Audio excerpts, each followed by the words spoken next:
So I'm Daniel Daboczy, I'm the CEO and co-founder of Funded by Me, and I think the relevance is that we are symbolizing a path to the future. We've seen a new way to look at funding companies, but also investing in companies, and we do believe that in 10 years from now, people will look back and say, wow, how did we do this before? That's my ambition.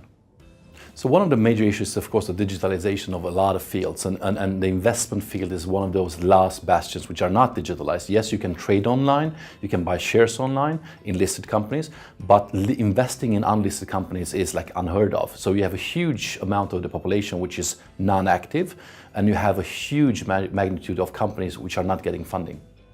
I would say Sweden is extremely clear because Sweden puts everybody equal under the law. So the differentiation between Sweden and the US is that we don't think that they are accredited, sophisticated, regular people.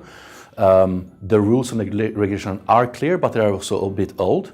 So I'm very happy about this inquiry. I met the government the other day and I think they are on the right path. The problem they're having is that they have to deal with two laws and two departments, which is one is the finance and the shareholders laws, and the other one is consumer protection and consumer laws.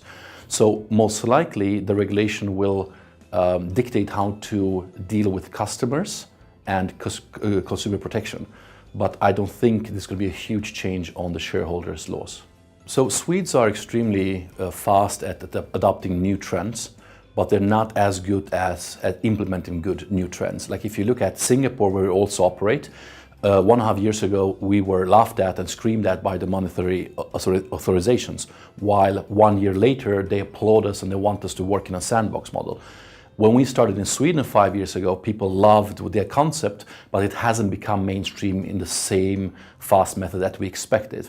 And also Sweden is a very, very small country, so you never come up into volume. So if you want to operate as a platform, you have to be global from day one.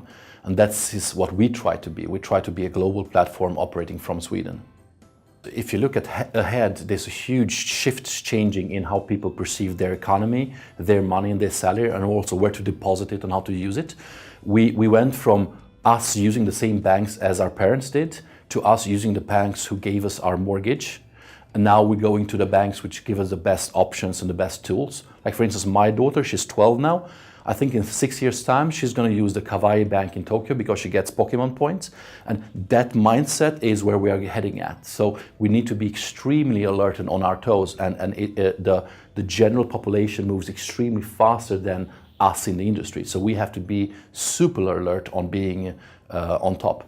What I'm happy about is that the banks have shifted attitude from a year ago where fintech was the enemy. Now we hear that fintech is a good thing. Let's collaborate rather than fight.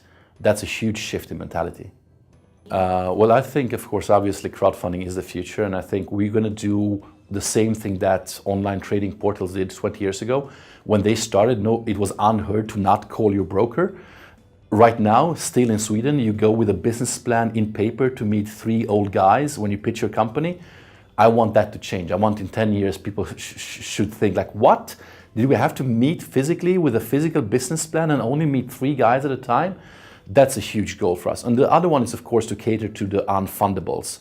We have a huge part of the population who are not getting funding just because they are female entrepreneurs, are residents in a small city, had the wrong background or the wrong name, and these are still awesome entrepreneurs. And the next Facebook, the next Spotify will not come from Stockholm or Silicon Valley. It will come from a small town in Sweden, a small town in Italy, small town in Asia, and it will be run by an unlikely entrepreneur.